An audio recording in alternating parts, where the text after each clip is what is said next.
Hello दोस्तों, कैसे हो आप सब लोग। Welcome to my YouTube channel SSC maths by Arpit. तो दोस्तों, आज अपन लोग RRB NTPC 2025 CBT 1 graduate level का 5 जून 2025 शिफ्ट 3 का पेपर करेंगे। इससे पहले शिफ्ट 1 और शिफ्ट 2 का पेपर मैंने डाल दिया है। आई होप कि वो आप लोगों ने देखा होगा। किसी भी क्वेश्चन में अगर आपको डाउट हो तो आप कमेंट करके पूछ सकते हैं। अगर आपको पेपर नहीं मिल रहे तो आप प्लेलिस्ट की लिंक है डिस्क्रिप्शन में, वहां पे जाके चेक कर सकते हैं। आगे के जो पेपर है वो भी मैं उसी में डालूंगा, तो आप उसको सेव करके भी रख सकते हैं। चलिए फिर अपन स्टार्ट करते हैं। पहला क्वेश्चन है, what is the mean of the following distribution. देखिए यहाँ पे अपन को एक डिस्ट्रीब्यूशन टेबल दे रखी है और मीन पूछ रहा है। मीन निकालने का तरीका अपन जानते हैं, total marks divide by total number of student.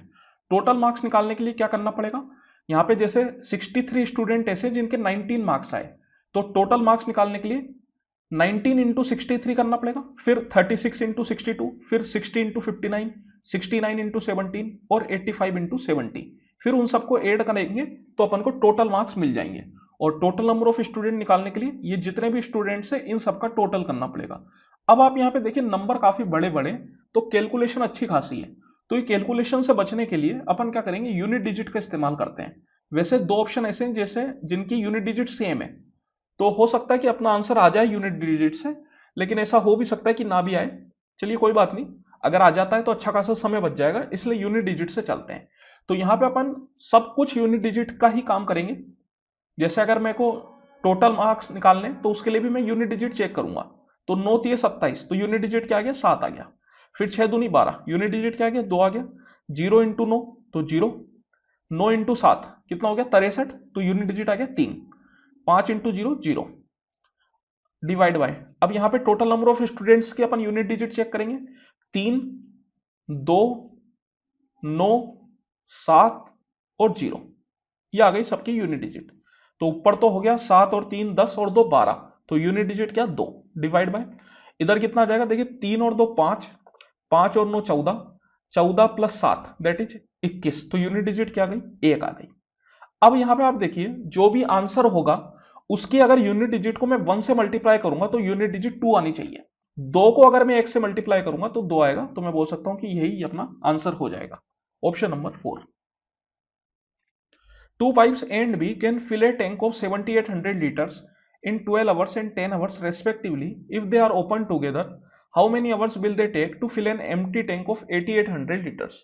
देखिए बोला जा रहा है कि दो पाइप है ए और बी जो कि 7800 लीटर के टैंक को 12 घंटे और 10 घंटे में भर देते हैं। तो दोनों पाइप 8800 लीटर के टैंक को कितनी देर में भर देंगे। तो सबसे पहले क्या करते हैं अपन यहाँ पे दोनों पाइप की एफिशिएंसी निकाल लेते हैं। एफिशिएंसी मतलब पर आवर वो कितना काम करेंगे। तो देखिए यहाँ पे पर आवर कितना काम करेंगे, तो ए जो है वो 7800 लीटर टैंक भरता है 12 घंटे में, तो 1 घंटे में कितना पानी डालेगा 7800 बटा 12। और पाइप बी जो है वो 7800 लीटर टैंक भरता है 10 घंटे में, तो 1 घंटे में कितना पानी डालेगा 7800 बटा 10। ये हो गई इनकी एफिशिएंसी। आप इसको सोल्व कर लीजिए क्योंकि कैंसिल आउट हो जाएंगे। देखिए 12 का 6 बार में 72, 12 पंजे 60 और ये 0, फिर ये तो हो गया 780। तो ये हो गई इनकी एफिशिएंसी। दैट मीन्स कि ए पाइप जो है वो हर घंटे 650 लीटर पानी डालेगा। सेम तरीके से पाइप बी जो है वो हर घंटे 780 लीटर पानी डालेगा। तो दोनों पाइप 1 घंटे में मिलकर कितना पानी डालेंगे, तो मैं बोल सकता हूं 8 और 5 13 की 3, एक कैरी चला गया, 7 और 7 14। दैट मीन्स कि 1400 लीटर पानी दोनों पाइप मिलके 1 घंटे में डालेंगे। अब दोनों पाइप मिलके 8800 लीटर के टैंक को भर रहे हैं, तो कितनी देर में भर देंगे, तो 8800 डिवाइड बाय 1430, हर घंटे 1430 लीटर पानी जाएगा। 8800 लीटर का टैंक है, ये 0 से 0 कैंसिल आउट हो जाएगा, 11 से ये 80 बार में और 11 से ये 13 बार में, तो आंसर क्या हो जाएगा 80 बटा 13। That means option number 4। Next question है, from a taxi stand two cabs start at a speed of 54 kilometre per hour at an interval of 29 minutes, both cabs travelling in the same direction. देखिए बोला जा रहा है कि एक taxi stand से दो कैब जो है वो सेम स्पीड में 29 मिनट के अंतर पे स्टार्ट होती है और दोनों जो है वो सेम डायरेक्शन में चल रही है। A man coming in the opposite direction towards the taxi stand meets the cab at an interval of 12 minute. एक आदमी जो है वो अपोजिट डायरेक्शन से आ रहा है और ये इन दोनों कैब से 12 मिनट के अंतराल पे टकराता है, तो अपन से उस आदमी की स्पीड पूछ रहा है। देखिए होगा क्या, इसको क्वेश्चन को थोड़ा समझते हैं। जैसे मैं मान लेता हूं कि ये अपना टैक्सी स्टैंड है। अब इस टैक्सी स्टैंड से, और ये अपना जो है पॉइंट है जहां से वो आदमी चल के आ रहा है। तो पहली जो केब होगी वो मान लेते हैं केब ए है, तो केब ए जितनी बजे भी स्टार्ट होगी उसके 29 मिनट बाद केब बी स्टार्ट होगी, और केब की स्पीड है 54 किलोमीटर पर आवर। तो 54 की स्पीड से 29 मिनट में वो पहली केब कितना डिस्टेंस तय करेगी, इसको अपन निकाल सकते हैं। तो 54 into 29/60, distance equal to speed into time, speed है 54 और टाइम जो है उसको अपन को आवर में चेंज करना पड़ेगा बिकॉज स्पीड जो है वो किलोमीटर पर आवर में। तो यहां पे अपन को जो आंसर आएगा वो किलोमीटर में आ जाएगा। 6 से 9 बार में, 6 से ये 10 बार में, 9 इंटू 9 81, 8 कैरी चला गया, 9 दूनी 18 और 8 26, मतलब 26.1 किलोमीटर जो है वो पहली वाली केब कवर कर चुकी होगी। तो मैं मान लेता हूं जो पहली वाली केब है वो यहां पर आ गई होगी, दैट इज 26.1 किलोमीटर कवर करके। अब केब ए यहां पर आ चुकी है, अब केब बी स्टार्ट हो रही है। इन दोनों के बीच में जो है वो 29 मिनट का अंतर है। देखिए केब की स्पीड हमेशा सेम है, भले ही वो कितनी भी आगे चल जाए स्पीड बराबर रहेगी। दैट मीन्स मैं बोल सकता हूं कि हर पॉइंट पे उन दोनों के बीच का जो डिस्टेंस रहेगा वो हमेशा 26.1 किलोमीटर रहेगा। मतलब जैसे अगर ये केब ए यहां पर पहुंच जाएगी तो केब बी इससे 26.1 किलोमीटर पीछे रहेगी। वो हो सकता है कि 26.1 किलोमीटर यहां पर हो या फिर कहीं और हो, लेकिन 26.1 किलोमीटर की दूरी रहेगी। अब मैंने मान लिया कि ये जो केब है वो इस पॉइंट पे आके इस आदमी से टकराई, पहली वाली केब, केब ए। तो केब ए यहां पर पहुंची, तो इस वक्त केब बी यहां पर पहुंच गया होगा। इन दोनों के बीच में 26.1 किलोमीटर का डिस्टेंस है। ठीक है, तो यहां पे आप देखिए अपन मान लेते हैं कि भैया अब जो आदमी है वो यहां पर है, तो यहां से उसने चलना स्टार्ट किया और केब बी ने यहां से चलना स्टार्ट किया। दोनों जो है वो इस पॉइंट पे जाके टकरा गए, यहां पर जाके वो टकराए। तो मैं बोल सकता हूं कि ये जो आदमी है ये इस डिस्टेंस को कितनी देर में कवर करेगा। बोला जा रहा है कि आदमी जो है वो दूसरी वाली केब से 12 मिनट के अंतर पे टकराता है, मतलब आदमी को ये जो डिस्टेंस है वो कवर करने में 12 मिनट लगेंगे। और देखिए जैसे कि मैंने बोला कि दोनों केब के बीच में हमेशा 29 मिनट का अंतर रहेगा, तो मैं बोल सकता हूं कि इस पॉइंट से इस पॉइंट तक जाने में इस केब बी को 29 मिनट लगते हैं, और यहां से यहां तक पहुंचने में इस केब बी को कितना टाइम लगा, जितना टाइम आदमी को लगा होगा उतना ही टाइम केब बी को लगा होगा। तो केब बी को कितना लगा, मैं बोल रहा हूं 12 मिनट का लगा। तो बोल सकता हूं कि जो बाकी का डिस्टेंस है ये वाला तय करने में केब बी को कितना टाइम लगेगा। पूरा डिस्टेंस तय करने में 29 मिनट लगते हैं, तो ये जो बाकी डिस्टेंस है ये 29 माइनस 12 दैट इज 17 मिनट लगेंगे। लेकिन ये डिस्टेंस तय करने में उस आदमी को 12 ही मिनट लगे। तो मैं बोल सकता हूं कि डिस्टेंस दोनों ने बराबर तय किया गया। तो सेम डिस्टेंस जो है आदमी ने एम की स्पीड से 12 मिनट में तय कर लिया, लेकिन सेम डिस्टेंस को इस केब बी ने 54 की स्पीड से 17 मिनट में कवर किया। तो यहां पे दोनों का डिस्टेंस अपन ने बराबर कर दिया। इसको आप सोल्व कर लीजिए, यहां से एम की स्पीड आ जाएगी, दैट मीन्स मेन की स्पीड जो अपन से पूछ रहा है। तो इसको सोल्व कर लेते हैं। सबसे पहले तो ये कैंसिल आउट हो जाएगा, 6 से 2 बार में, 6 से ये 9 बार में, और 2 से ये 8.5 बार में। तो 9 8 72 और 9 पंजे 4.5, दैट मीन्स कितना हो गया 72 और 4.5 मतलब 76.5। तो ये हो गई आदमी की स्पीड काई में किलोमीटर पर आवर में, क्योंकि यहां पे जो अपन ने केब की स्पीड रखी है उसको किलोमीटर पर आवर में ही रखा है। That is option number 3। देखिए यहां पे अपन ने अच्छा खासा समय लगाया, इतना समय एग्जाम में नहीं होता और इतना सब करना भी नहीं है। इसका एक डायरेक्ट फॉर्मूला भी होता है, अगर अगली बार सेम तरह का क्वेश्चन आए तो आप ये फॉर्मूला इस्तेमाल कर सकते हैं। एम बटा C equal to T1 minus T2 divide by T2। M होगी आदमी की स्पीड और सी होगी केब की स्पीड।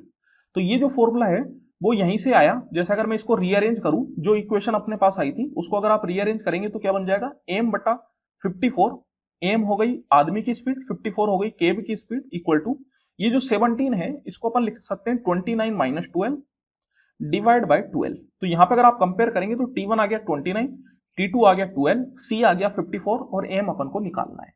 तो देखिए डायरेक्ट अगर मैं ये फॉर्मूला आपको बताता और सोल्व कर देता तो ना तो आपको समझ में आता कि ये फॉर्मूला कैसे आया और ना ही ये फॉर्मूला आपको याद रह पाता। लेकिन अब जब आपने इस क्वेश्चन को समझ लिया है तो ये फॉर्मूला भी आपको याद रहेगा, और अगर आप गलती से फॉर्मूला भूल भी जाए तो भी जो अंडरस्टैंडिंग है उसका इस्तेमाल करके आप इसको सोल्व कर सकते हैं।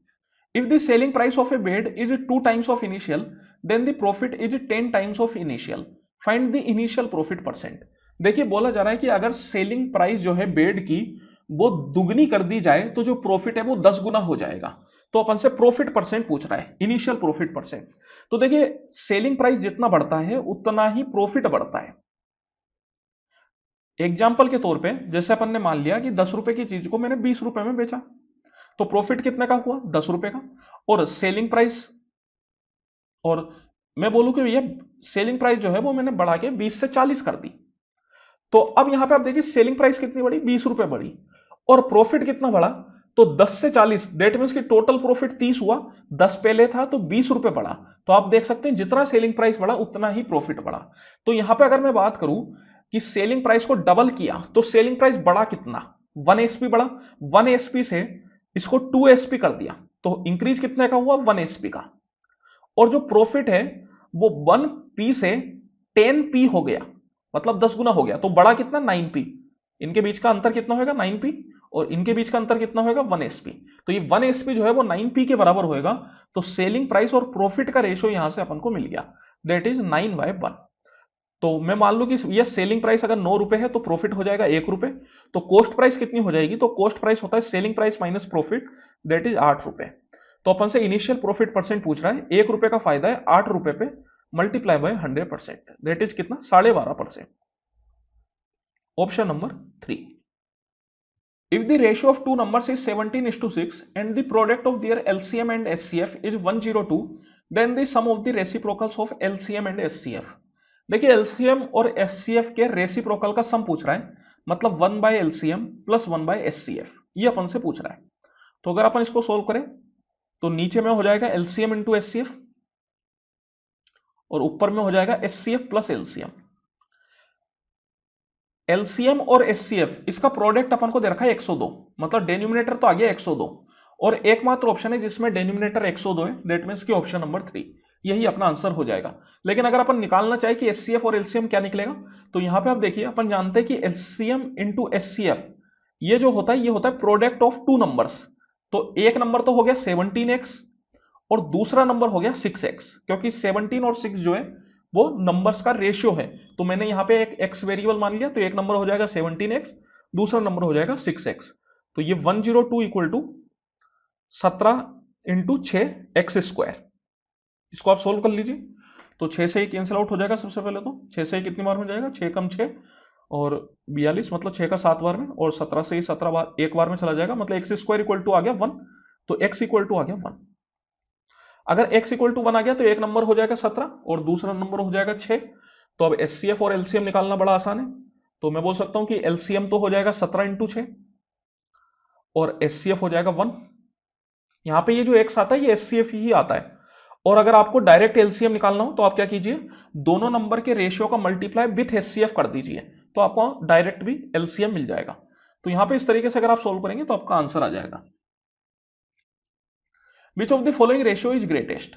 यहां पे अपन से पूछा जा रहा है कि इन चारों में सबसे बड़ा रेशियो कौन सा है। तो सबसे पहले तो अपन क्या करते हैं, इनको फ्रैक्शन में चेंज कर लेते हैं। ये हो गया 41/64, ये हो गया 50/59, ये हो गया 26/90 और ये हो गया 40/70।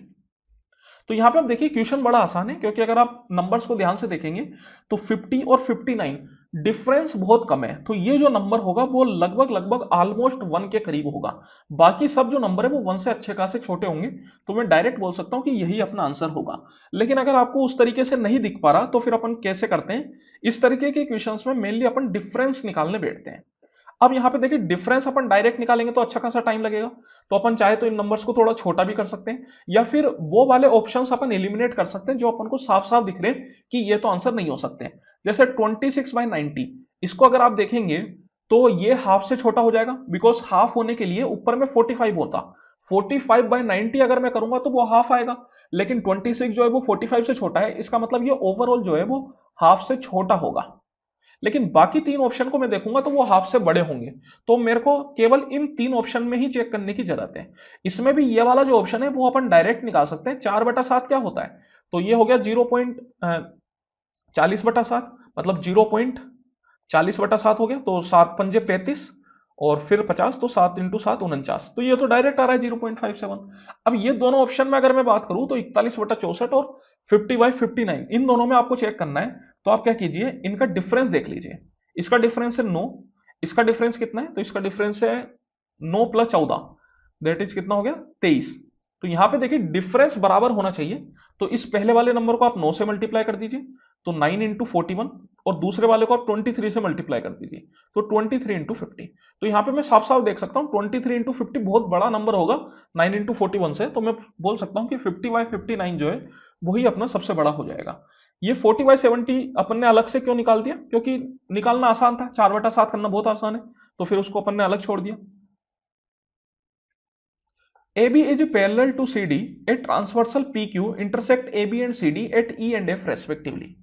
देखिए AB एक लाइन है जो कि CD के पैरेलल है, ये अपने ऊपर वाली लाइन हो गई AB, ये नीचे वाली लाइन हो गई CD। तो यहां पे एक ट्रांसवर्सल लाइन है PQ, ये PQ है जो कि AB और CD को E और F पॉइंट पे इंटरसेक्ट कर रही है, ये आपका E पॉइंट और ये आपका F पॉइंट।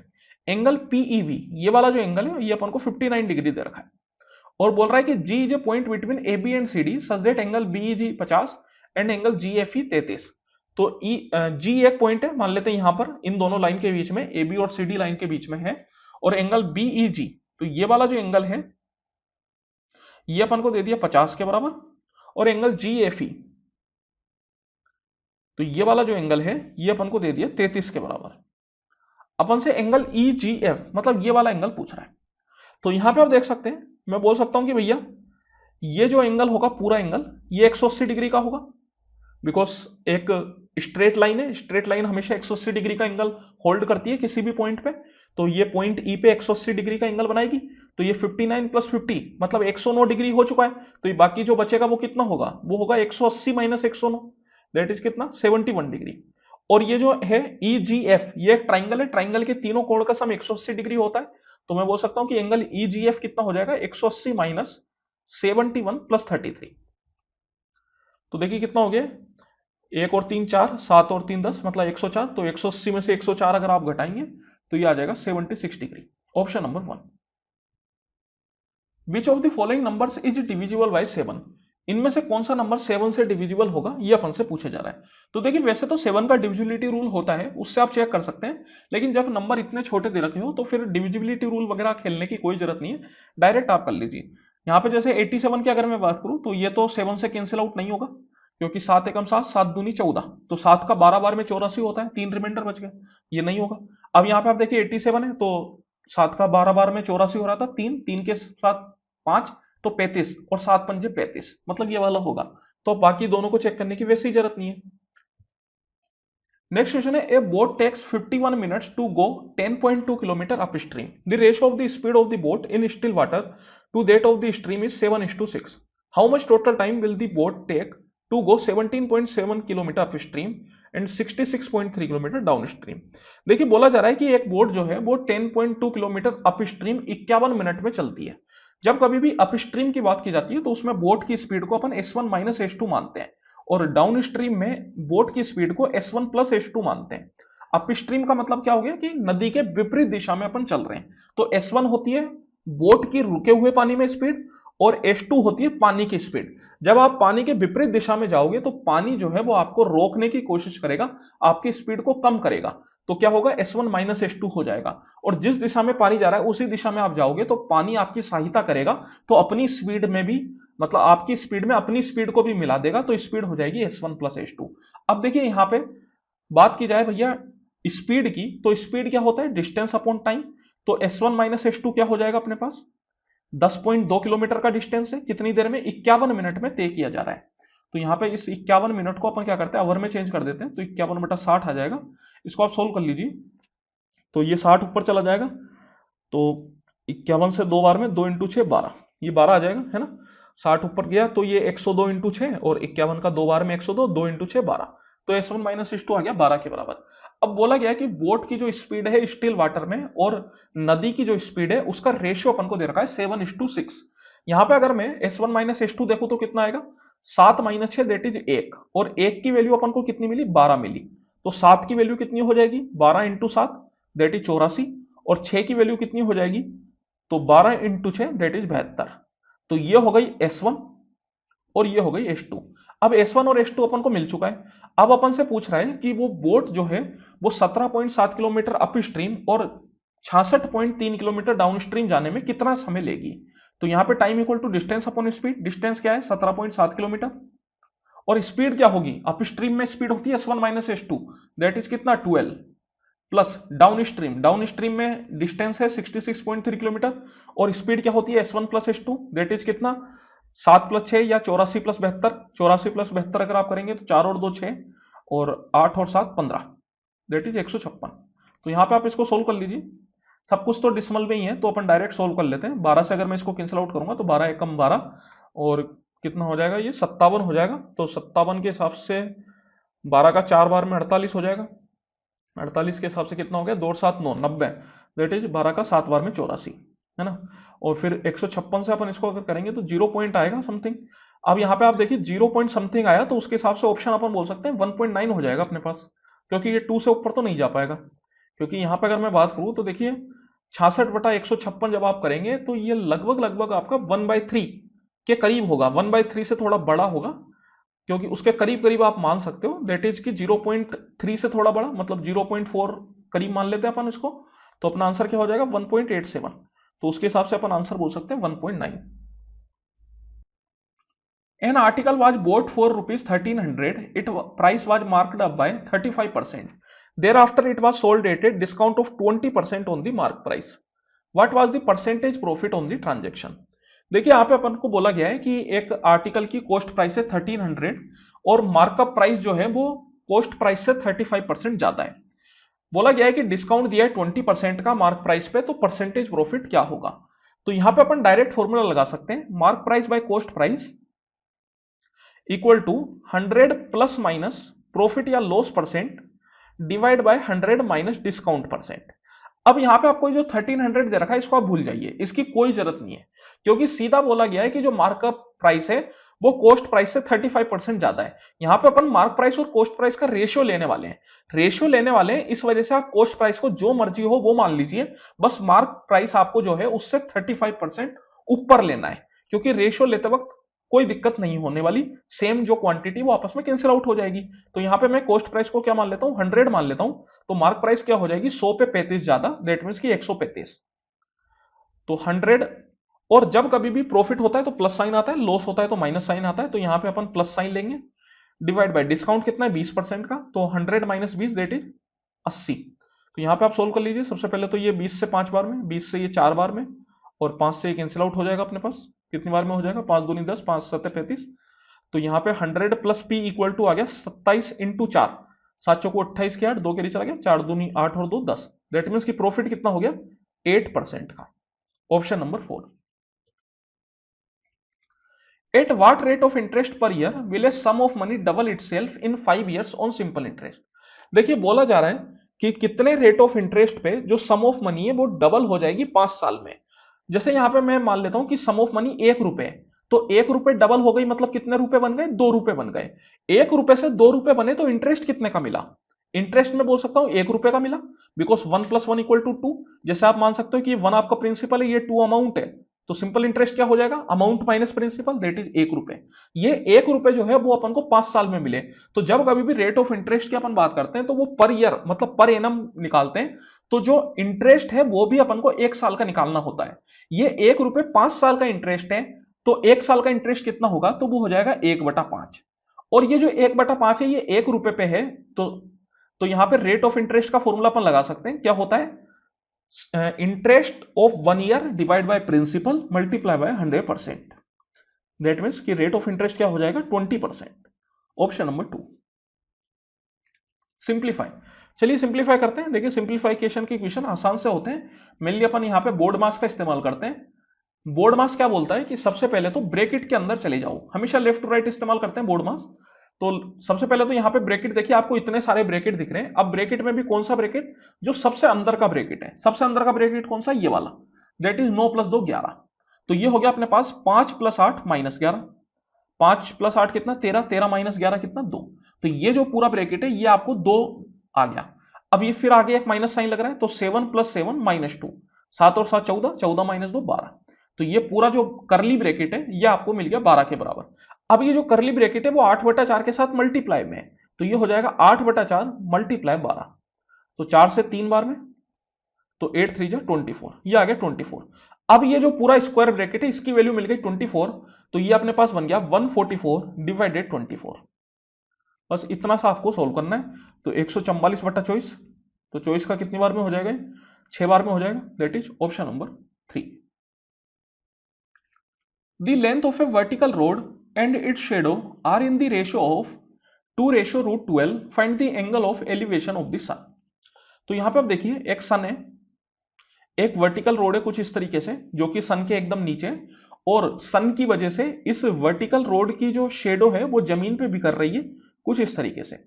तो ये तो हो गई अपनी वर्टिकल रोड, और ये हो गई अपनी शेडो, मतलब वर्टिकल रोड की शेडो। तो यहां पे एंगल ऑफ एलिवेशन पूछ रहा है, तो एंगल ऑफ एलिवेशन कौन सा होगा, जमीन से जब अपन सूर्य को देखेंगे तो जो एंगल बनेगा उसी को एंगल ऑफ एलिवेशन बोला जाएगा। तो वो कौन सा होगा, ये वाला एंगल। तो यहां पे अपन जानते हैं कि ये हमेशा 90 डिग्री होता है। देखिए वर्टिकल रोड और शेडो की लेंथ का रेशियो अपन को दे रखा है 2:√12। √12 का मतलब क्या होता है, 2√3। तो यहां पे मैं कैंसिल आउट करूं तो ये 2 से 1 बार में, और ये √3 टाइम्स, तो रेशियो आ जाएगा 1:√3 का। तो वर्टिकल रोड अपनी जैसे अगर 1 मीटर हो गई तो जो शेडो है वो हो जाएगी √3 मीटर। तो यहां पे अगर मैं पाइथागोरस थ्योरम लगा के ये हाइपोटेनियस निकालूं तो ये कितनी हो जाएगी, 1² + √3 का स्क्वायर दैट इज 4, और 4 का स्क्वायर रूट दैट इज 2। तो ये आ गई 2।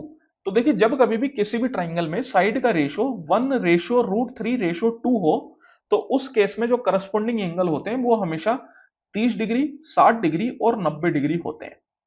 तो 1 के सामने वाला एंगल हो जाएगा 30, तो 1 के सामने मतलब ये वाला एंगल, तो ये वाला जो एंगल है वो हो जाएगा 30 डिग्री के बराबर, दैट इज ऑप्शन नंबर 4, यही अपना आंसर हो जाएगा। If x - 1/x = 10, then find the value of this। देखिए x³ - 1/x³ ये क्या होता है, तो this is equal to x - 1/x का whole cube plus 3 times x - 1/x। तो यहां पे x - 1/x आपको दे रखा है 10, 10 का क्यूब प्लस 3 × 10, दैट इज कितना, 1030, option number 2। A cook earns 8400 per month. If she spends 60% of it each month, how much will she save by 1/4 of a year? 1/4 of a year बोलने का मतलब है कि 3 महीने, एक साल में 12 महीने होते हैं, 12 का अगर आप 1/4 करेंगे तो कितना आएगा, 3 महीने। दैट मीन्स कि 3 महीने में वो कितना सेविंग करेगी। बोला जा रहा है कि जो उसकी इनकम है वो 8400 है, और वो हर महीने 60% खर्च करती है, तो सेव कितना करती है, किसी भी चीज को अपन 100% मानते हैं, 100 - 60 मतलब 40% जो है वो सेव करती है। तो 8400 का आप 40% निकाल लीजिए, तो वो आ जाएगी उसकी सेविंग, और उसको कर दीजिए 3 से मल्टीप्लाई, क्योंकि 3 महीने में कितनी सेविंग करेगी ये अपन से पूछा जा रहा है। तो चलिए इसको सोल्व कर लेते हैं। तो यहां पे आप देख सकते हैं 1 0 आएगा, 1 0 से ज्यादा तो नहीं आएगा, दैट मीन्स ये वाला ऑप्शन और ये वाला ऑप्शन तो वैसे पॉसिबल नहीं है। और मैं बात करूं तो 4 × 12, और 12 × 80, 12 × 8 कितना होता है अपने पास, तो 12 × 8 हो जाता है 96, दैट मीन्स कि 10,080, क्योंकि 96 मतलब 9600 से ज्यादा ही आएगा, तो आंसर हो जाएगा ऑप्शन नंबर 1। सिंप्लीफाई, चलिए सिंप्लीफाई करते हैं। देखिए बहुत ही आसान सा सवाल है। 1331 का क्यूब रूट होता है 11, और 10,000 की पावर 1/4 क्या हो जाएगा, 10 के बराबर, क्योंकि 10,000 का मतलब क्या है 10 की पावर 4, तो इसकी होल पावर हो गई 1/4, तो 4 से 4 कैंसिल आउट, तो क्या इतना आ गया, 10 आ गया। मल्टीप्लाई 5/33 × 30। देखिए ये 1 0 तो अपना कैंसिल आउट हो गया, ये 3 से 11 बार में, और ये 11 से 1 बार में, तो आंसर आ गया 5 के बराबर, option number 3। Akshat invested 90,625 at 8% per annum for 1 year at compound interest compounded half yearly. The amount received by him is। देखिए बोला जा रहा है कि अक्षत ने 90,625 रुपए 8% पर एनम के हिसाब से 1 साल के लिए कंपाउंड इंटरेस्ट पे इन्वेस्ट करे, और कंपाउंडेड हो रहा है हाफ ईयरली, तो 1 साल में 2 बार कंपाउंड होगा, 1 साल में 2 बार 6 महीने होते हैं, हाफ ईयरली मतलब 6 महीने, तो 1 साल में 2 बार 6 महीने होते हैं, दैट मीन्स कि 1 साल में 2 बार वो कंपाउंड होगा। तो जो रेट ऑफ इंटरेस्ट होगी, कंबाइंड रेट ऑफ इंटरेस्ट, वो अपन निकाल सकते हैं। उसका फॉर्मूला क्या होता है, 2x + x² / 100। अगर 2 बार कंपाउंड हो रहा है तो x की वैल्यू कितनी आ जाएगी यहाँ पे?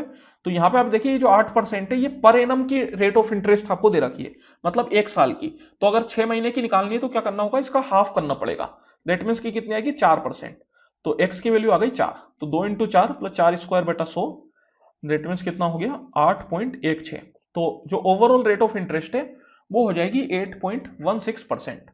अब मैं बोल सकता हूं कि प्रिंसिपल अगर 100% है तो इंटरेस्ट मिला अपन को 8.16% का, तो जो टोटल अमाउंट है वो कितना हो जाएगा 100 प्लस 8.16%, दैट इज 108.16%। तो 90,625 का 108.16% अपन से पूछा जा रहा है। तो परसेंट हटा के अपन क्या कर देंगे नीचे में 100। अब यहां पे आप इसको सोल्व कर लीजिए। तो देखिए मैं बोल सकता हूं कि आंसर वैसे 25 का मल्टीपल होना चाहिए, लेकिन ऐसा नहीं, ऐसा कोई जरूर नहीं है। 25 का मल्टीपल तो नहीं कह सकते पक्के तौर पे, क्योंकि कैंसिल आउट भी होगा यहाँ पे। चलिए कैंसिल आउट कर ही लेते हैं। सबसे पहले 25 से मैं इसको काट लेता हूँ। 25 का 3 बार में 75, 15 मतलब 156, तो 25 का 6 बार में 150, 62 मतलब 25 दूनी, और 12 का मतलब 125, तो 25 पंजे, और ये 25 का 4 बार में। 4 से ये अपना ऊपर कैंसिल आउट हो जाएगा, 4 दूनी 8, 28 का मतलब 4 का 7 बार में 0, और ये 4 बार में। तो ये आ गया 3625 इंटू 27.04। तो अब आप यहाँ पे देखिए, हो सकता है आपको देखने पे तो लग रहा हो कि भैया 25 का मल्टीपल होना चाहिए, क्योंकि 3625 तो 25 का मल्टीपल है। लेकिन अगर आप देखेंगे तो एक भी ऑप्शन 25 का मल्टीपल नहीं है। ऐसा क्यों हो रहा है? क्योंकि यहाँ पे डिसमल आ रहा है। डिसमल आने की वजह से हो सकता है कि कोई जीरो लग रहे होंगे, जो जीरो यहाँ पे खत्म हो गए। तो दैट्स वाई अपन डायरेक्ट नहीं कह सकते कि ये 25 का मल्टीपल होगा या नहीं होगा, जब तक अपन इस डिसमल को नहीं हटा देते हैं। चलिए ठीक है, डिसमल को तो नहीं हटाएंगे, सोल्व कर लेते हैं। या तो आप चाहो तो इसको 3625 इंटू 2704 बटा 100 लिख सकते हो। 25 से ये 4 बार में, और 25 से ये अपना कितने बार में, 1 बार में, और फिर 112 मतलब 25 का 4 बार में 100, और 25 पंजे 125, और 4 से ये अपना कैंसिल आउट हो जाएगा। तो देखिए 4 का कितने बार में जाएगा, 4 का ये 6 बार में हो गया 24, 30, 4 का 7 बार में 28, और 6 बार में 24। अब यहां पे आ गया 145 इंटू 676, और 145 जो है वो 5 का मल्टीपल है। दैट मीन्स अब मैं बोल सकता हूं कि आंसर 5 का मल्टीपल होगा, और एकमात्र ऑप्शन है जो कि 5 का मल्टीपल है, दैट इज ऑप्शन नंबर 1। तो यही अपना आंसर हो जाएगा। ये बात आप पहले क्यों नहीं बोल सकते थे? पहले इसलिए नहीं बोल सकते थे क्योंकि डिसमल आने की वजह से हो सकता है कि अगर ये डिसमल नहीं होता, तो देखिए डिसमल नहीं होता तो जो आंसर आता वो क्या आता, तो आंसर अपना 98020000 ये आता, अगर ये डिसमल नहीं होता तो। अब यहां पे हुआ क्या होगा, ये डिसमल आया, डिसमल आने की वजह से यहां पे डिसमल लग गया, तो ये जो 2 जीरो है ये हट गए। अब जब अपन 25 का मल्टीपल चेक कर रहे हैं बिना डिसमल हटाए, तो हो क्या रहा है कि असलियत में 25 का मल्टीपल आ रहा है, क्योंकि 98020000 ये 25 का मल्टीपल है, लेकिन जो आंसर अपन को दे रखा है उसमें वो 2 जीरो गायब हो गए। इस वजह से 25 का मल्टीपल वो नहीं है। दैट्स वाई जब तक आप डिसमल नहीं हटाते, आप आंसर को पक्के तौर पे किसका मल्टीपल है ये नहीं बोल सकते। Robin and Varun together can paint a hole in 6 days. देखिए रोबिन और वरुण दोनों मिलकर किसी होल को 6 दिन में पेंट कर देते हैं। रोबिन अकेला जो है 42 दिन लगा देता है। तो अपन से पूछा जा रहा है कि अगर वरुण अकेला पेंट करता तो कितने दिन में कर देता।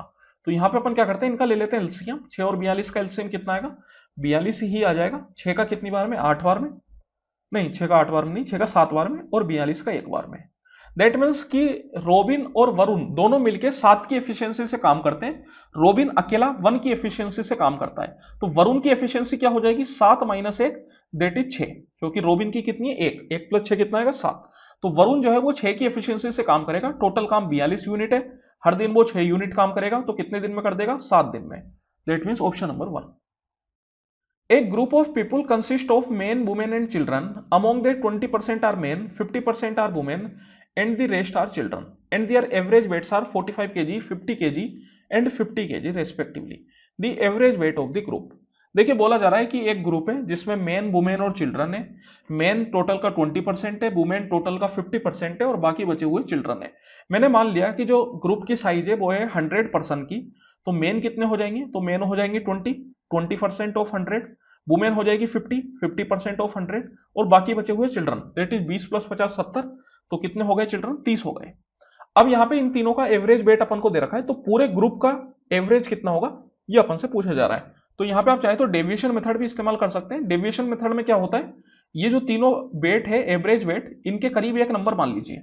तो यहां पे मैंने 50 मान लिया, क्योंकि दो तो 50 है ही सही, तो 50 ही मैंने मान लिया। अब अपन को देखना है कि जो इनका एवरेज वेट है वो 50 से कितना ज्यादा और कम है। जैसे अगर मैं बात करूं तो मेन का जो एवरेज वेट है वो 45 किलो है, लेकिन अपन ने माना कितना 50, मतलब 5 कम है। और 5 कम है तो हर मेन का 5 कम है, टोटल मेन कितने 20, तो जो टोटल कम आएगा वो आ जाएगा 5 इंटू 20। बाकी सबका एवरेज वेट उतना ही है जितना अपन ने माना था, दैट मीन्स ना ज्यादा ना कम, तो plus zero divide by 100, total number of person से अपन को इसको डिवाइड करना पड़ेगा। तो देखिए 20 पंजे 100 होता है, 100 बटा 100 1, तो 50 माइनस 1 मतलब 49। तो आंसर आ गया option number 4। In a bag containing red, green and pink tokens, the ratio of red to green token was 7:20, while the ratio of pink to red token was 15:12. What was the ratio of green to pink token? ठीक है, देखिए यहाँ पे red और green, इसका ratio अपन को दे रखा है 7:20, और पिंक और रेड, तो पिंक और रेड का कितना दे रखा है 15:12। तो देखिए पिंक का है 15 और रेड का है 12। तो यहां पे अपन कंबाइंड रेशियो निकाल सकते हैं आसानी से, कोई मुश्किल चीज नहीं है। तो कंबाइंड रेशियो क्या आ जाएगा, तो यहां पे इन दोनों में क्या है कॉमन है, इन दोनों में रेड कॉमन है, तो रेड को अपन को बराबर करना पड़ेगा। तो ऊपर वाले को आप 12 से मल्टीप्लाई कर दीजिए और नीचे वाले को आप 7 से मल्टीप्लाई कर दीजिए, क्योंकि रेड जब भी बराबर होगा 12×7 = 84, तो ये हो गया 12×7 = 84। 12 × 20 कितना हो गया 240, और 7 × 15 कितना हो गया 15 का 7 बार में 105 है ना। तो यहां पे आप देख सकते हैं ये अपना हो जाएगा रेड, ग्रीन और पिंक का रेशियो। अपन से ग्रीन और पिंक का रेशियो पूछ रहा है, तो ग्रीन है 240 और पिंक है 105। तो इनका फर्दर आप रेशियो निकाल लीजिए, कैंसिल आउट हो जाएंगे, कितने से होंगे, तो मेरे हिसाब से 5 से तो हो ही रहे क्या। चलिए ठीक है, पहले तो 5 से कर देते हैं अपन इसको। 5 का कितने बार में, 5 का 4 बार में 20 और 8 बार में 40 है ना, और 5 का 2 बार में 1 बार में, फिर और हो रहे हैं फर्दर 3 से हो रहे हैं, 3 का ये 7 बार में और 3 का ये कितने बार में, 3 का 16 बार में, तो 16:7, option number 3। Alok, Geeta and Suresh invest 56,000, 52,000 and 69,000 respectively to start a business. At the end of the year, the total profit earned is 76,700. 31% of the total profit earned is given to charity and the rest is divided among them in the ratio of their investment. What will be the share of Suresh? देखिए बोला जा रहा है कि आलोक, गीता और सुरेश, इन तीनों का जो इन्वेस्टमेंट है वो है 56,000, 52,000 और 59,000। सबसे पहले तो इन तीनों का आप रेशियो ले लीजिए, ये 3 जीरो आपके कैंसिल आउट हो जाएंगे, तो रेशियो आ जाएगा 56:52:69 का। ये फर्दर और कैंसिल आउट नहीं होंगे। बोला जा रहा है कि एक साल के बाद जो टोटल प्रॉफिट मिला वो मिला 76,700, लेकिन इसमें से 31% जो प्रॉफिट है वो चैरिटी पे चला गया, और बाकी बचा हुआ जो प्रॉफिट है वो इन तीनों में उनके इन्वेस्टमेंट के रेशियो के अकॉर्डिंग बांट दिया गया। तो सुरेश का शेयर कितना होगा, मतलब सुरेश को कितना प्रॉफिट मिला होगा, ये अपन से पूछा जा रहा है। तो यहां पे आप देखिए, मैं बोल सकता हूं कि अगर 31% चैरिटी में गया तो बाकी कितना बचेगा, टोटल को अपन हमेशा 100% मानते हैं, तो 100 माइनस 31 दैट इज कितना बच गया 69%, और 69% किसका 76,700 का, तो इसका मैं निकाल लेता हूं 69%। तो ये हो गया अपने पास टोटल प्रॉफिट जो इन तीनों में बटेगा। अब इन तीनों में किस रेशो में बटेगा, 56:52:69। तो इन तीनों का सम कितना होगा, 56, 52 और 59 का आप सम करें तो 9 से 15, 2 17 की 7, एक कैरी चला गया, 4 से 12 और 5 17, मतलब 177। तो 177 यूनिट की वैल्यू ये आ गई, और जो सुरेश है उसको कितना यूनिट मिलेगा, उसको 69 यूनिट मिलेगा। तो 69 यूनिट की वैल्यू अपन से पूछी जा रही है। चलिए सोल्व कर लेते हैं, ये 2 जीरो अपना कैंसिल आउट हो गया। सबसे पहले 3 से कैंसिल आउट हो जाएगा, 3 से 5 बार में 15 और 9 बार में 27, 3 से ये कितने बार में चला गया, 3 से 2 बार में और ये 3 बार में है ना। अब 59 से 767 हो सकता है मेरे हिसाब से कैंसिल आउट हो जाए, होना चाहिए, वैसे होगा ही सही। चलिए कैंसिल आउट कर ही देते हैं। तो 59 का ये एक बार में 76 माइनस 59 अगर आप करेंगे तो कितना आ जाएगा 16 और 1 17, और 17 का मतलब हो गया 177, तो 59 का 3 बार में 177। तो 1 यूनिट की वैल्यू आ गई 23 × 13, तो 59 यूनिट की वैल्यू क्या आ जाएगी 23 × 13 × 59। तो यहां पे अगर मैं बात करूं तो कौन सा आंसर होगा, तो अपन चेक कर सकते हैं, जैसे 13 का मल्टीपल देख सकते हैं, या फिर 6 नहीं 3 का मल्टीपल देख सकते हैं। 3 के मल्टीपल की अगर मैं बात करूं तो देखिए 7 और 2 9 और 7 और 2 9, ये भी हो सकता है।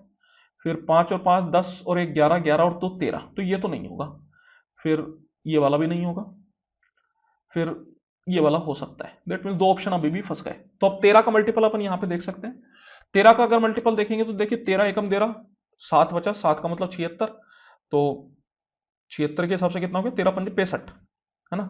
65 का मतलब 11, 11 का मतलब 113, 113 का मतलब 13 का 8 बार में 104, है ना, 104 होता है ना, 104। तो 113 माइनस 104 अगर आप करेंगे तो कितना आ जाएगा, 6 और 3 9, 9 का मतलब 91, और 13 का 7 बार में 91। तो यही अपना आंसर हो जाएगा।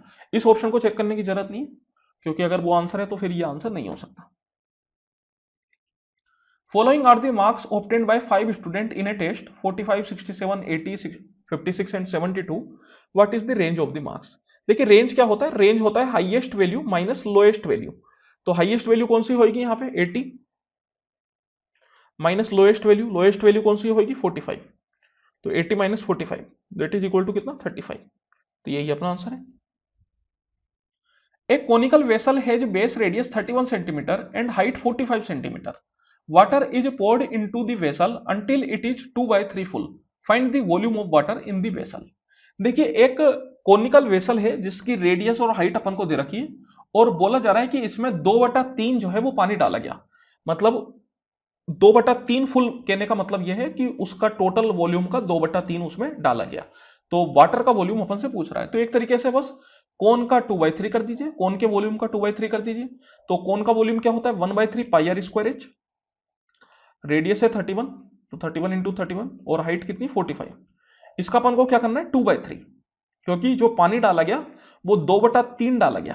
तो पानी का वॉल्यूम कितना हो जाएगा उस कोन के वॉल्यूम का 2/3। तो चलिए यहां पे आप सोल्व कर लीजिए। देखिए 3 इंटू 3 होता है 9, और 9 पंजे होता है 45।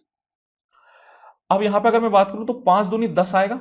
तो उसके हिसाब से एकमात्र ऑप्शन है जिसमें यूनिट डिजिट 0 है, क्योंकि 10 आ रहा है तो यूनिट डिजिट 0 आनी है। वैसे 31 का स्क्वायर आप हो सकता है जानते भी हो 961 होता है, तो 9610 पाई, आसान सा सवाल है, हो जाएगा। A vendor sold 4 chocolate for ₹1, thereby gaining 100%। How many chocolate did he buy for ₹1? देखिए बोला जा रहा है कि एक वेंडर ने 1 रुपए में 4 चॉकलेट बेची, जिसपे उसे 100% का फायदा हुआ। तो उसने 1 रुपए में कितनी चॉकलेट खरीदी होगी। अब यहां पर देखिए इस तरीके के क्वेश्चंस में उल्टा सोचना पड़ता है। नॉर्मली अपन क्या करते थे, जब अपन से पूछता था कि भैया 1 रुपए में 5, या ऐसे बोला जाता था कि एक चॉकलेट की कीमत 5 रुपए, तो मेरे को 100% का गेन करने के लिए एक चॉकलेट को कितने रुपए में बेचना पड़ेगा। तो बहुत ही आसानी से अपन निकाल लेते थे कि 10 रुपए में बेचना पड़ेगा। लेकिन यहां पे क्या उल्टा बोल रहा है कि 4 चॉकलेट उसने 1 रुपए में बेची, तो 1 रुपए में उसने कितनी चॉकलेट खरीदी होगी, सो दैट कि 100% का प्रॉफिट हो। अब आप यहां पे देखिए 4 का 100% क्या होगा 4 ही होगा। दैट मीन्स ये हुआ कि उसने 4 + 4 8 चॉकलेट खरीदी होगी, तब जाके 4 चॉकलेट बेचने पे 4 चॉकलेट अभी भी उसके पास रह गई। मतलब जितनी चॉकलेट उसने बेची उतनी ही चॉकलेट उसके पास रह गई, तो प्रॉफिट क्या हो गया 100%। तो आंसर क्या हो जाएगा option number 3। Arvind is now 40 years old and Asha is 25 years old. How many years ago from now was Arvind 4 times age old as Asha? देखिए अरविंद और आशा की उम्र अपन को बता रखी है। पूछा जा रहा है कि कितने साल पहले अरविंद की जो उम्र थी वो आशा की 4 गुना थी। तो यहां पर अगर मैं बात करूं तो सबसे पहले तो अरविंद और आशा इनकी प्रेजेंट उम्र का रेशियो क्या हो जाएगा 40 और 25, दैट इज कितना रेशियो में अगर आप सोल्व करेंगे तो 5 से 8 बार में, 5 से 5 बार में, तो रेशियो हो गया 8:5 का। अब आप यहां पे देखिए अपन से पूछा जाता है कितने साल पहले 4 गुना रही होगी अरविंद की उम्र। 4 गुना कहने का मतलब है कि अरविंद की उम्र जो है वो 4 यूनिट और आशा की उम्र 1 यूनिट। तो ये हो गया इनका रेशियो 4:1। तो यहां पे आप देखिए सबसे पहले इनका अपन डिफरेंस चेक करते हैं। 8 और 5 में 3 का डिफरेंस है, और 4 और 1 में भी 3 का डिफरेंस है, डिफरेंस बराबर है। तो यहां पे अपन डायरेक्ट बोल सकते हैं कि 8 से घट के 4 यूनिट हो गई, तो कितने का डिफरेंस आया 4 यूनिट का डिफरेंस आया। अब यहां पे मैं बोल सकता हूं कि 8 यूनिट की वैल्यू है 40 साल, तो 4 यूनिट की वैल्यू कितनी हो जाएगी, तो 4 यूनिट की वैल्यू हो जाएगी 20 साल, हाफ कर दीजिए। तो मैं बोल सकता हूं कि 20 साल पहले अरविंद की जो उम्र है वो आशा की उम्र का 4 गुना रही होगी। Given are the ages of 5 people, calculate the average age in year. देखिए एवरेज अपन से पूछ रहा है, तो यहां पे अपन डेविएशन मेथड इस्तेमाल कर सकते हैं। डेविएशन मेथड में अपन क्या करते हैं, इन सब के करीब में एक नंबर सोच लेते हैं। तो नंबर आप चाहे जो सोच लो, कोई दिक्कत नहीं है। मैंने 35 सोच लिया, तो 35 से 20 कितना छोटा है, 15 छोटा है, तो -15। 30 कितना छोटा है, 5 छोटा है, तो -5। 35 तो 35 है ही सही। 40 कितना बड़ा है, 5 ज्यादा है, तो +5। और 45 कितना ज्यादा है, 10 ज्यादा है, तो +10। ये बाकी जो नंबर है इनको आपको टोटल से डिवाइड करना पड़ेगा। टोटल कितने नंबर है, 1 2 3 4 5, तो 5 से आपको डिवाइड करना पड़ेगा। देखिए -5 और +5 तो आपका कैंसिल आउट हो ही जाएगा। -15 + 10 करेंगे तो -5, और -5/5 करेंगे तो -1। तो ये आ गया 35 - 1 दैट इज 34। तो जो एवरेज एज होगी वो हो जाएगी 34 years. Option number 1। In an election, there were two candidates. One of the candidates secured 48% of the vote and was defeated by the other candidate by 756 votes. Find the total number of votes polled. तो देखिए, जब कभी भी election की बात की जाती है तो अपन टोटल नंबर ऑफ वोट्स हमेशा 100% के बराबर मान लेते हैं। इसमें बोला जा रहा है कि दो कैंडिडेट है, एक कैंडिडेट को 48% वोट मिले और वो दूसरे कैंडिडेट से 756 वोट से हार गया। देखिए, अगर एक कैंडिडेट को 48% मिले तो दूसरे को कितने मिले होंगे, टोटल अपन ने माना 100%, तो 100 - 48 दैट इज 52% मिले होंगे। और जो दूसरा मतलब ये पहला वाला जो कैंडिडेट है वो दूसरे कैंडिडेट से 756 वोट से हारा। कहने का मतलब क्या हुआ कि उसको दूसरे वाले के कंपेयर में 76 वोट कम मिले, तो 756 हो जाएगा इनका difference, that is 52% - 48% equal to 756। तो ये 4% की वैल्यू आ गई 756। अपन से पूछ रहा है 100% की वैल्यू, तो 4 का हो जाता है 25 टाइम्स 100, तो यहां पर भी आप कर दीजिए 25 से मल्टीप्लाई। तो 25 का 6 बार में 150, 0 15 कैरी चला गया। 25 पंजे 125, 105 40, 140, 0 14 कैरी चला गया। 25 का 7 बार में 175, 175 प्लस 14 कितना हो जाएगा 189, 18900। Option number 4। In a circle, the length of a chord is 12 cm and the perpendicular distance from the center of the circle to the chord is 5 cm. चलिए एक सर्किल बना लेते हैं। यहाँ पे कोड की लेंथ अपन को दे रखी है कितनी, 12 सेंटीमीटर। बोला जा रहा है perpendicular distance from the centre of the circle to the कोड इज 5 सेंटीमीटर। तो सेंटर से इस कोड पे जो परपेंडिकुलर डिस्टेंस है वो दे रखा है 5 सेंटीमीटर। तो सर्किल की रेडियस क्या होगी। देखिए, जब कभी भी किसी भी सेंटर से मतलब किसी भी सर्किल के सेंटर से कोड के ऊपर परपेंडिकुलर डालते हैं तो वो परपेंडिकुलर उस कोड को बाइसेक्ट करती है। दैट मीन्स मैं बोल सकता हूं कि अगर ये पूरी 12 है तो ये हिस्सा 6 होगा। यहां पे अपन पाइथागोरस थ्योरम निकाल के रेडियस निकाल सकते हैं। तो ये क्या हो जाएगा 6 स्क्वायर प्लस 5 स्क्वायर, तो कितना होगा 36 + 25 कितना हो गया 36 + 25 मतलब हो जाता है अपने पास 41 + 20 दैट इज 61। तो ये हो गया √61। √61 का मतलब क्या होगा, तो मैं बोल सकता हूं कि भैया ये 49 से बड़ा है और 64 से छोटा है, मतलब 7 और 8 के बीच में आएगा। That means option number 1 7.81। A solid metallic sphere of radius 10 cm is melted and recast into 125 identical sphere. What is the ratio of the surface area of the original sphere to the total surface area of 6 smaller sphere so formed? तो देखिए, यहां पे अपन को बड़े वाले metallic sphere का radius दे रखा है और बोला जा रहा है कि ये बड़ा वाला जो मेटलिक स्फेयर है इसको मेल्ट और रिकास्ट करके 125 छोटे स्फेयर में कन्वर्ट किया गया है। तो जब कभी भी मेल्ट और रिकास्ट करते हैं तो उस केस में वॉल्यूम को इक्वल करते हैं। मतलब अपन बोल सकते हैं कि जो बड़े वाले स्फेयर का वॉल्यूम है वो 125 छोटे स्फेयर के वॉल्यूम के बराबर होगा। तो यहां पे अपन क्या कर सकते हैं, ये जो छोटा स्फेयर है इसका वॉल्यूम निकाल सकते हैं और वॉल्यूम निकाल के रेडियस निकाल सकते हैं। रेडियस आ जाएगा तो सरफेस एरिया भी आ जाएगा। तो अपन को चलना काई पे सरफेस एरिया पे, लेकिन सरफेस एरिया पे डायरेक्ट नहीं पहुंचा जा सकता, क्योंकि जब कभी भी मेल्ट और रिकास्ट करते हैं तो उसमें सरफेस एरिया में कितना चेंज होगा इसको नहीं कह सकते। चेंज हमेशा वॉल्यूम में होगा, मतलब दोनों का वॉल्यूम बराबर होगा। तो यहां पे मैं बोल सकता हूं कि एक छोटे वाले स्फेयर का वॉल्यूम कितना हो जाएगा, तो ये हो जाएगा बड़े वाले स्फेयर का वॉल्यूम डिवाइड बाय 125। तो बड़े वाले स्फेयर का वॉल्यूम क्या होगा 4/3 πr³। रेडियस कितनी हो गई 10, तो 10 का क्यूब डिवाइड बाय 125। तो देखिए 125 मतलब होता है 5 का क्यूब, तो 4/3 पाई इंटू इसको मैं लिख सकता हूं 10/5 का होल क्यूब। तो यहां से अगर मैं बात करूं तो ये जो छोटा वाला स्फेयर है इसका रेडियस अपने पास हो जाएगा 10/5 मतलब 2 के बराबर। कंपेयर कर लीजिए 4/3 πr³, तो आर कितना हो गया 10/5। तो अब आप यहां पे देखिए बड़े वाले स्फेयर का सरफेस एरिया क्या हो जाएगा। सरफेस एरिया का फॉर्मूला क्या होता है 4 πr²। तो 4 पाई रेडियस का स्क्वायर, रेडियस कितनी 10, तो 10 का स्क्वायर। इसका रेशियो लेना है 6 छोटे स्फेयर के सरफेस एरिया के साथ। तो यहां पे same formula 4 pi r square, लेकिन यहां पे रेडियस हो जाएगी 2 के बराबर, तो 2 का स्क्वायर। तो ये 4 पाई तो अपना कैंसिल आउट हो जाएगा, 10 का स्क्वायर 100, 2 का स्क्वायर 4, 4 इंटू 6 24। तो फिर फर्दर अपन कैंसिल आउट कर सकते हैं 4 से 25 बार में और 4 से 6 बार में, 25:6, option number 2। If sum and product of the roots of a quadratic equation are इतना एंड इतना respectively, then find the quadratic equation.